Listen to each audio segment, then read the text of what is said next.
Hola, ¿qué tal? Saludos cordiales aquí en TV Senado, en Profundidad de Campos, en conjunto con Cooperativa.cl y la radio de la Universidad Central de Chile. Hoy día vamos a conversar con un hombre que pertenece a una zona, yo diría que eminentemente agrícola, pero también tiene un carácter industrial. El senador Rodrigo Galilea, ¿cómo está, senador? Muy bien, Sergio. Encantado de estar aquí en este programa. ¿Y está encantado representando a la región del Maule en el Senado de la República, o no? Sí, por representar a una región es una responsabilidad enorme.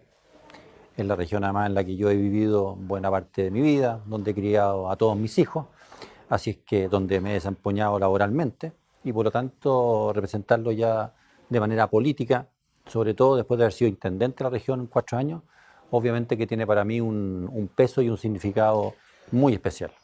¿Pensó en ser senador de la República? No, yo a esto llegué, esto suena bastante como típico decirlo, pero llegué medio por accidente. Yo siempre ejercí de manera privada, nunca me dediqué a la política, hasta el año 2010, poquitos días después del terremoto, en que me llama el presidente Piñera, que estaba recién elegido presidente, estaba a días de asumir el cargo. Habían pasado, como digo, 3 o 4 días después del terremoto, y me dice, oiga, señor Galilea, me han hablado de usted, porque la verdad es que no nos conocíamos personalmente tampoco, y me gustaría que asumiera la intendencia en un momento que para la región era muy complicado. Y ahí, yo que siempre me he dedicado más bien a la construcción, dije, bueno, si el presidente de la República a uno le pide esto, y la región además está en una situación tan compleja como estaba, lo menos que puedo hacer es dar el paso y darle a esta responsabilidad lo mejor de mis capacidades. Así que ahí estuve 4 años. Eso fue muy importante para mí. Yo siempre he dicho que hasta ahora es probablemente el periodo más desafiante de mi vida, por la magnitud de todo lo que hubo que hacer. Tuve la suerte además de haber tenido la confianza del presidente Piñera durante los 4 años. Los intendentes, recordemos, en promedio no duran más de 2 años. Yo tuve el periodo completo y por lo tanto alcanzamos a hacer cualquier cantidad de cosas en pro de la región del Maule. Y después vino este desafío, cambió la ley electoral, ya se separó para efectos senatoriales el Maule Sur del Maule Norte, que eso eran los distritos, se juntó todo, aumentaron los cupos senatoriales y ahí había que encontrar candidatos. Y como yo había sido el intendente, era un candidato bastante natural, me lo ofrecieron y dije, bueno, demos el paso, a ver si es que llegamos a la Cámara Alta y aquí estoy representando a mi región. Después del terremoto, yo llamé a un padrino mío que vive en Talca y le digo, padrino, ¿cómo está Talca? Me dice, Talca está en el suelo. Usted esa experiencia la vivió ahí en el corazón de la región del Maule. ¿Qué diferencia hay entre ese Talca inmediatamente post terremoto y el Talca de hoy día y la región del Maule? O sea, estamos hablando de Curicó, estamos hablando también de Linares, estamos hablando de Cauquenes en la costa, ¿no? En Constitución y todo eso. Bueno, tal como le decía su padrino, Talca, y cuando digo Talca, lo mismo pasa en Curicó, en Cauquenes, en Linares, Constitución, en fin, era la imagen de una ciudad que hubieran bombardeado. Yo pasé el terremoto en Talca, en mi casa, así que el terremoto no me lo cuenta nadie, lo viví yo en carne propia. Y a la mañana siguiente, yo parto muy temprano al centro de la ciudad, yo vivo un poquito hacia San Clemente, fui al centro de la ciudad y ahí uno iba viendo cómo todas las construcciones antiguas a las que uno estaba acostumbrado estaban todas en el suelo. Había muchas calles por las que ni siquiera se podía circular. Lo mismo ocurría en Cauquenes, lo mismo ocurría en Curicó, en todas partes. Hoy día, habiendo aún temas pendientes, sobre todo en lo que es la parte de los cascos antiguos, en que los terrenos son muy caros, muchas veces las familias no han querido, no han sabido desarrollar proyectos ahí. Gracias a Dios tenemos una infraestructura bastante modernizada, los colegios, ya que estamos hablando de Talca, el liceo de niñas, el liceo de hombres, el Instituto Superior de Comercio, en fin, toda esa infraestructura, las calles, nuevas vialidades, pudieron ser reconstruidas y reconstruidas mucho mejor de lo que antes había.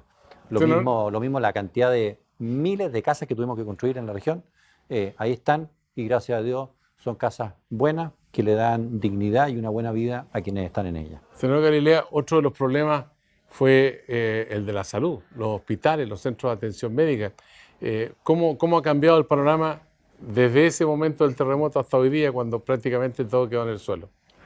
Bueno, en la salud, en la región del Maule, ahí quedó la destrucción por área, probablemente la mayor de todas.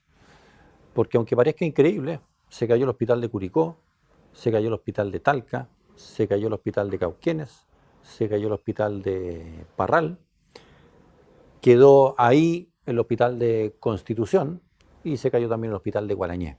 Es decir, quedamos sin la parte más importante de la red de salud. Recuerde que la salud funciona como una red, ¿no es cierto? Está la salud primaria, están los consultorios, están los CEFAM, pero después ya se llega a los hospitales, que hay hospitales de menor a mayor complejidad, y termina todo esto en el Hospital Regional de Talca. Se cayó buena parte de todo esto. Por lo tanto, la primera labor fue contener y asegurar. Yo quiero reconocer acá el trabajo de todos del Servicio de Salud, doctores, enfermeras, todos los quienes trabajan en esto, porque a pesar de la gravedad de la situación, se pudo continuar dando atención de salud y no se entró en ninguna crisis sanitaria, que era perfectamente posible que entráramos en la región del Maule. Porque faltó el agua, faltó la energía eléctrica. Faltó todo, pues sí. En mi propia casa, yo recién tuve agua y luz aproximadamente 10 días después del terremoto. Entonces la situación fue, y yo tuve 10 días, pero la gente que vive más en el campo estuvo pero muchísimo tiempo más sin ninguno de estos elementos. ¿Cuál es el avance que tienen los hospitales, por ejemplo? Entonces, el hospital de Talca hoy día está 100% terminado. El hospital de Curicó, que es el segundo, en Curicó se hizo un hospital modular y está en construcción el nuevo gran hospital de Curicó, que lleva aproximadamente un 20% de avance.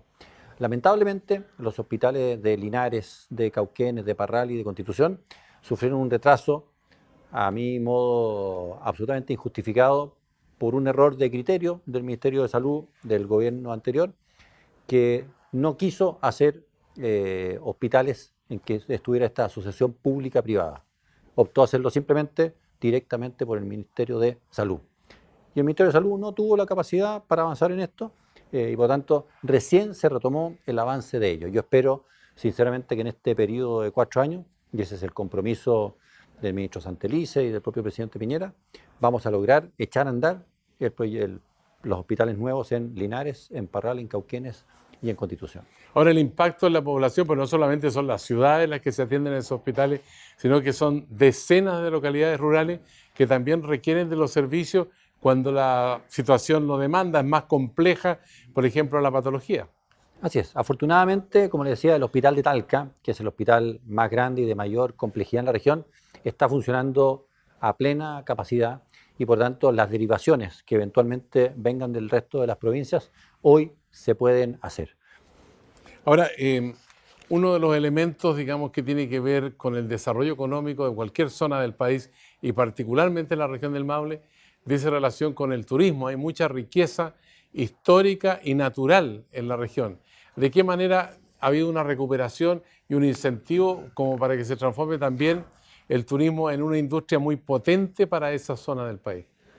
Bueno, ahí hay un desafío enorme, ¿no es cierto? El turismo es de las grandes industrias del mundo. Uno cree que el turismo es una cosa, no, a nivel mundial, el turismo tengo entendido que es creo que la 4ª actividad más importante del mundo, y además es una actividad, uno, que no tiene chimenea contaminante, por así decirlo, y por otra parte, del turismo puede participar cualquier persona. Ese es otro rasgo súper distintivo del turismo. Puede participar alguien que tiene muchos recursos y mucha plata y construir un hotel 5 estrellas, pero también puede participar un estudiante que simplemente conoce muy bien una ruta cordillerana y puede ser guía en una ruta cordillerana, o una señora que vive en el campo que puede especializarse simplemente en hacer un muy buen asado o en una muy buena poroto granado, en fin, todo puede ser parte del turismo. Por lo tanto, ahí a mí me interesa mucho, y hoy día de hecho estábamos en Comisión de Economía con la subsecretaria de Turismo, fortalecer esta institucionalidad y que como región nos demos cuenta de lo que podemos llegar a hacer. En el Maule, piense usted, se produce más de la mitad del vino de Chile. De hecho, todas las encuestas de opinión que nosotros hemos hecho, los chilenos reconocen al Maule como, lo vinculan con el vino. Pero la verdad las cosas es que no hemos sido capaces de hacer un turismo coherente entre todas las viñas, una ruta del vino que de verdad sea atractiva, que la gente llegue en tren. Ahí hay otro desafío enorme, hacer que el tren vuelva a llegar a Talca en 2 horas, 2 horas y media, y no más, y que sea puntual.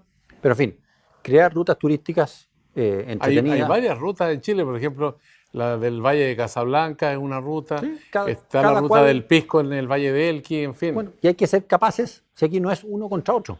Acá ¿Cuál es su perfectamente. cepa preferida, senador? Yo soy bastante tradicional y por tanto el Cabernet Sauvignon me sigue gustando harto, pero hay una cepa que se da ahí en el secano maulino, en el sector de Cauquenes, que es el Cariñán. Y el Cariñán es una cepa que yo invito a todos los televidentes y auditores de este programa a probar.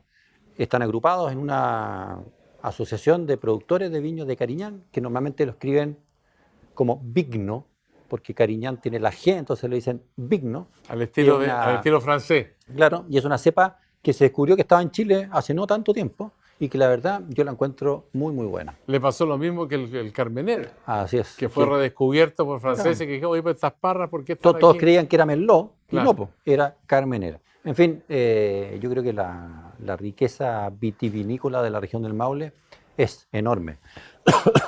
Ahora, la relación que tiene el mundo campesino con la industria vitivinícola, ¿cuánto ha mejorado en cuanto al ámbito laboral? Porque ahí había muchos reclamos, que había mucho abuso, que no se respetaban las leyes laborales. Eso era como histórico. ¿Cómo ha evolucionado en el tiempo ese fenómeno? Yo creo que hoy día el trabajo del campesino ha ido tendiendo en los años a la formalización, ¿no es cierto? Además, como la mano de obra se ha ido haciendo escasa en el campo, naturalmente que eso ha llevado también a que todo eso se formalice y sea mucho más normalizado. El reclamo habitual que existe con los productores de vino, más bien, es que muchas veces no saben bien por qué un precio alto, por qué un precio bajo, y sienten que los grandes poderes compradores de vino manejan esta situación. También hay un tema que hay que resolver, que se hace vino muchas veces con uvas que no son de vino. La uva más barata muchas veces es la uva de mesa, y hay gente que no respeta las normas de cómo hacer vino y le pone nomás una sultanina, por ejemplo, y genera vino. Esa es la uva dulcecita. La uva dulcecita. Entonces, aquí hay una serie de cosas que se pueden perfeccionar justamente para darle valor al vino. Fíjese que el Maule tiene un convenio con la Borgoña, la región de Francia que produce los vinos más caros del mundo, así de importante. Y a mí me tocó ir un par de veces a la Borgoña, ellos venían para acá, nosotros mandábamos estudiantes, ellos mandaban estudiantes, también en ámbitos de cultura teníamos intercambio. Pues bien, en la Borgoña ellos se autoimponen un montón de condiciones. Solo se pueden producir en la Borgoña ciertas cepas para que tengan denominación de origen Borgoña. No se pueden producir más de ciertos kilos por hectárea. ¿Para qué? Todo para hacer que el vino de esa región de Francia sea un vino de alto valor. Nosotros probablemente no vamos a poder hacer exactamente las mismas cosas que la Borgoña, pero sí tenemos que preocuparnos de que nuestra industria del vino, que es una industria importantísima para nuestra región, cumpla con ciertos requisitos que le den valor y sustentabilidad en el tiempo a nuestros hombres de campo que se dedican a esto. Bueno, brindemos con esta conversación con el senador Rodrigo Galilea, aquí en el canal del Senado, Profundidad de Campos, a través de cooperativa.cl y Radio Universidad Central 107.1. Senador, hacemos una pausa, nos bebemos algo mientras tanto. Muy bien, claro que ahí me pusieron agüita nomás, pues no me pusieron Agüita ningún nomás. vino, claro. Y volvemos para seguir conversando con usted. Vamos a hablar de la descentralización, que yo sé que es una preocupación suya. Muy bien. Usted espérenos que ya volvemos.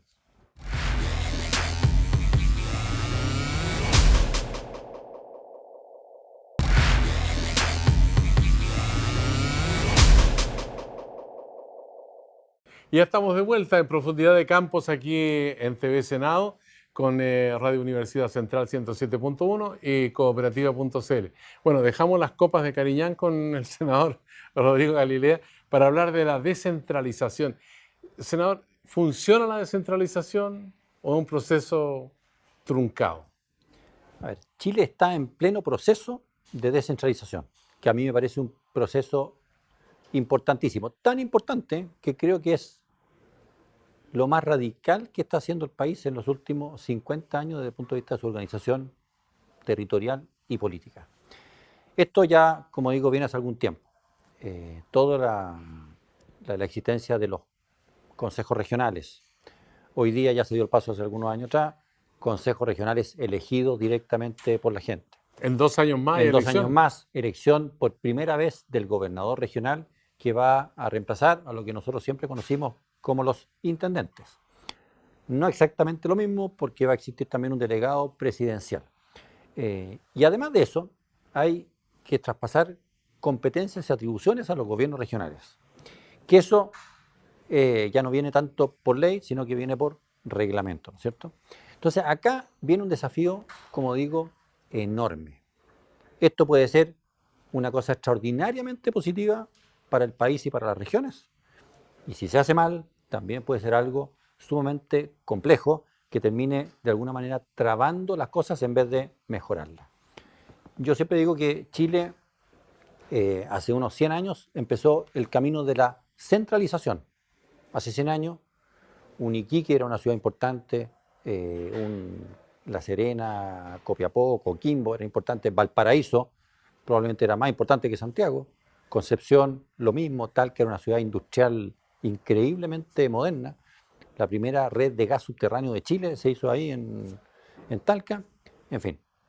Pero en 100 años, como no se descentralizó el poder político, todo fue convergiendo hacia Santiago. Chile ya empezó el camino que a mí me parece correcto de decir de nuevo, oye, un país moderno, un país que da oportunidad a todos, no puede ser un país que tiene concentrada a toda su población y a buena parte de los recursos en una sola ciudad. Tiene que aprovechar su territorio, tener gente en todas partes y aprovechar las oportunidades que cada territorio entrega y da. Así es que yo tengo mucha ilusión. Yo participo en la Comisión de Gobierno y Descentralización del Senado, así que estamos y le hemos pedido al subsecretario de Desarrollo Regional que nos envíe el cronograma y yo pienso involucrarme, pero de manera muy decidida, en que los reglamentos salgan en el momento oportuno y salgan además de manera correcta. Los que hemos sido intendentes tenemos obviamente una experiencia que no puede ser desaprovechada en este sentido. Yo creo que hay que reorganizar muchos servicios y prácticamente todos los ministerios. Y eso es algo que nuestra psicología como país va a costar de hacer. Ahora, ¿cómo se va a sintonizar el gobernador elegido por votación popular con el delegado presidencial designado por el presidente de la República? Son las cosas que vamos a ir viendo, probablemente se va a tener que ir haciendo camino al andar. En principio, las atribuciones de uno son muy distintas a las del otro, ¿no es cierto? El gobernador regional va a ser el jefe del gobierno regional. Todos los recursos económicos de la región pasan por ahí. Él debiera tener la tuición de lo que va a ser la inversión en educación, en obras públicas, en salud, en fomento productivo, en fin. Y el delegado presidencial básicamente tiene que ver con las funciones del Ministerio de Interior, más bien policial, seguridad, claro, y ese tipo de cosas. Protocolarmente, sí. Sí, pero van a tener que conversar con los municipios, con los secretarios regionales ministeriales, que también van a tener presencia en la región. O sea, es una complejidad en los consejeros regionales. Lo que pasa es que toda esta estructura tiene que cambiar su eje. ¿Por qué? Porque hoy día un Ceremi, por ejemplo, un Ceremi de Obras Públicas, ¿quién lo nombra? El ministro respectivo, a propuesta de una terna por parte del intendente.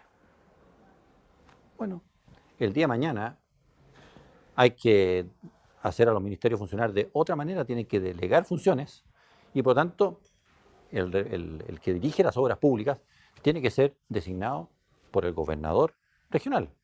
Y ahí vamos a tener que empezar a aprender a vincularnos, porque va a pasar perfectamente que el día de mañana haya un gobernador regional que no es de la coalición a la cual pertenece el presidente de la República y sus ministros. pero eso no puede significar que una región quede paralizada porque nadie lo infla. Puede pasar eso, o viceversa, ¿no es cierto? Bueno, esas son las cosas que como país vamos a tener que aprender a manejar, aprender a gobernar, y que estas eventuales diferencias entre gobernadores regionales, presidentes de la República y ministros no vayan jamás en contra del progreso de cada región. Porque hay dos problemas. Ahí por una parte están los proyectos que están en marcha, los que se elaboran durante una administración. Después está toda la parte de los recursos financieros, donde hoy día hay una decisión muy importante de los consejos regionales. O sea, son los que asignan los recursos. Para que la gente que nos está viendo y escuchando tenga alguna referencia, hoy por hoy, de cada 100 pesos que se invierten en una región, 10, el 10% de ese orden, lo invierte directamente la región. Eso va a tener que cambiar muy fuertemente. Eso va a tener que acercarse a un 50%. Y eso significa que los ministerios centrales van a tener que bajar proporcionalmente sus propios presupuestos. Además, hay una transferencia de competencias. Hoy día, si usted quiere estudiar de hacer un puente, su única posibilidad es irse a Santiago, al Ministerio de Obras Públicas, al Departamento de Puentes, para que calculen, hagan aquí y allá. Si quiere hacer una carretera muy importante, los únicos que tienen la capacidad de calcular, hacer su rentabilidad social, todo eso está en Santiago. Bueno, muchas de esas competencias tienen que ser trasladadas a las regiones. Las regiones van a tener que recibir más recursos, pero a la vez tienen el desafío de usar bien esos recursos. Y para usar bien esos recursos tienen que tener la capacidad técnica de analizar que los proyectos que puedan aparecer desde ministerios, desde consejeros regionales, desde los municipios, desde el propio gobierno regional, bueno, sean proyectos buenos, sean proyectos que impacten de verdad positivamente la vida de la gente que vive en esa región. Bueno, evidente, senador Galilea, que usted está por la descentralización, pero hay una propuesta que ha estado flotando en el ambiente en el sentido de que hay ciertas regiones que reclaman que parte de lo que se produce en la región no se queda en la región, como el caso de las zonas que producen cobre, por ejemplo, estamos hablando de la región de O'Higgins, la región de Tarapacá, Antofagasta. Lo que pasa es que aquí hay un tema, y son parte de los desafíos también de la descentralización, ¿no es cierto?, de la regionalización. Chile no va a dejar de ser un país unitario. No va a dejar de ser un país unitario. Entonces, claro, hay regiones, pensemos en la Antofagasta, todas. Ellos tienen las grandes minas de cobre, ¿no es cierto? Ellos probablemente generan para ellos y generan para mucho más. Si nosotros aceptásemos como país que toda la plata de la minería se queda en la región donde está, claro, ya tenemos un país que es completamente diferente al que, Por una parte, siempre. Bueno, de hecho yo creo en los royalties para la zona específica donde se genera la actividad. Así como por ejemplo en el Maule, que se genera buena parte de la hidroelectricidad de este país, deberá haber un beneficio mayor de que hoy día existe eventualmente en tarifa eléctrica, ¿sí? Se pueden buscar mecanismos, pero no se puede perder nunca esta solidaridad que siempre ha existido entre las regiones a través de los ingresos que ellas generan, para que nuestro país siga siendo un país unitario. Ahora, hay una frase que estuvo muy de moda en el último tiempo, dice que los chilenos somos autoflagelantes y de ahí nos pasamos a autocomplacientes. Con esto de la sequía, por ejemplo, que afectaba a gran parte del país, que este invierno no iba a llover, qué sé yo, entonces ya comenzaba la autoflagelación y pronosticando desastres y todo eso. Pero el estado de la agricultura hoy día de su región, que es bien importante en este sentido, de 1 a 10, ¿cuál sería? Yo no soy nunca ni autoflagelante ni autocomplaciente. Yo me gusta ser realista en los análisis de las cosas. Nuestra región en la agricultura es una región que está razonablemente avanzada, pero que muestra también ahí muy diferente situación en las distintas provincias. La agricultura de la provincia de Curicó es de punta, ¿no es cierto? Es muy masificada. Muchos frutales. Mucho frutal, tecnología, especies, etcétera. Lo hacen realmente muy bien. Pasamos hacia el sur, llegamos a la provincia de Talca. También está bastante bien parada, no tiene la misma cantidad de superficie que la provincia de Curicó, pero está en avance y va caminando y se ve bastante fuerte. El problema empieza en la provincia de Linares y en la provincia de Cauquenes. Y en la provincia de Linares, y me detengo acá, pasa la cosa increíble, que es la provincia que más cantidad de hectáreas bajo riego tiene de Chile. Imagínense.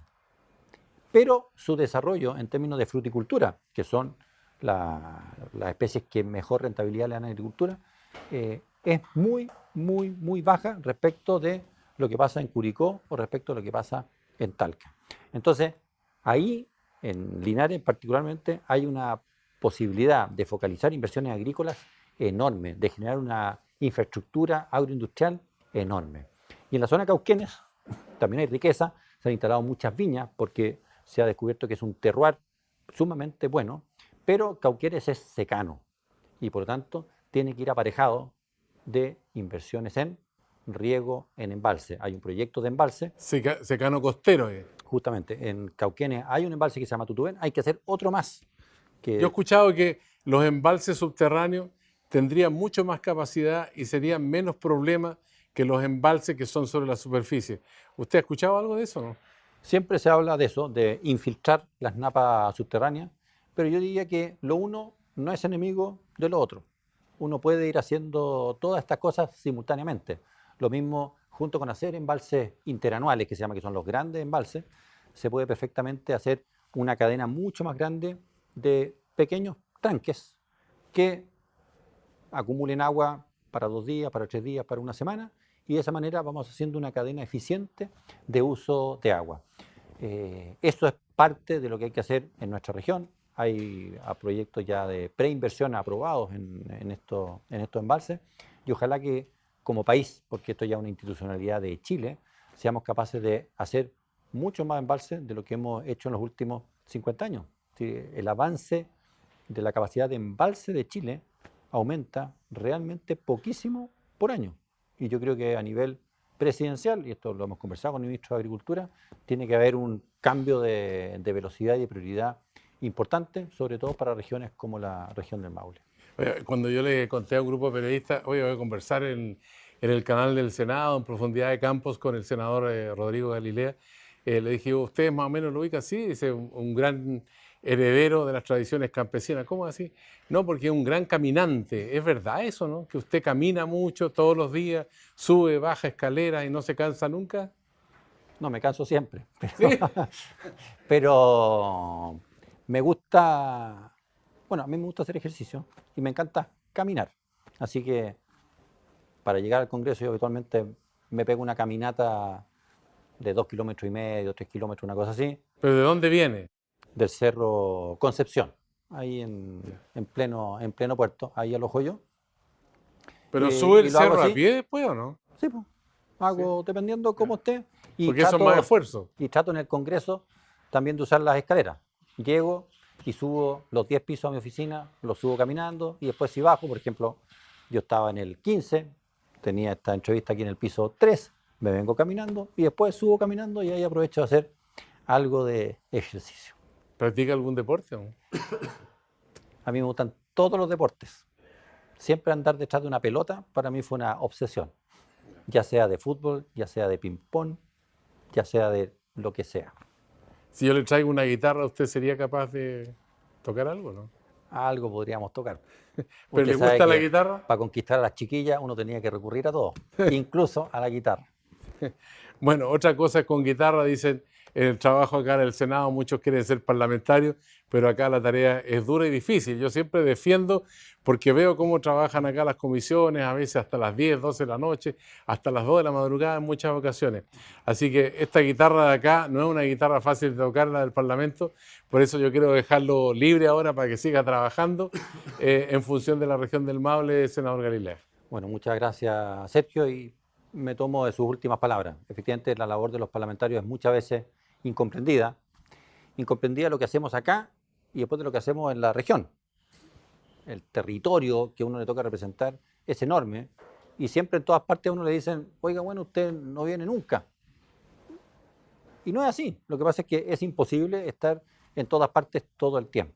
Pero más allá de eso, uno se debe quedar con lo principal, que es tratar de hacer leyes, cuerpos legales que realmente ayuden a cambiar para mejor la cara de nuestro país.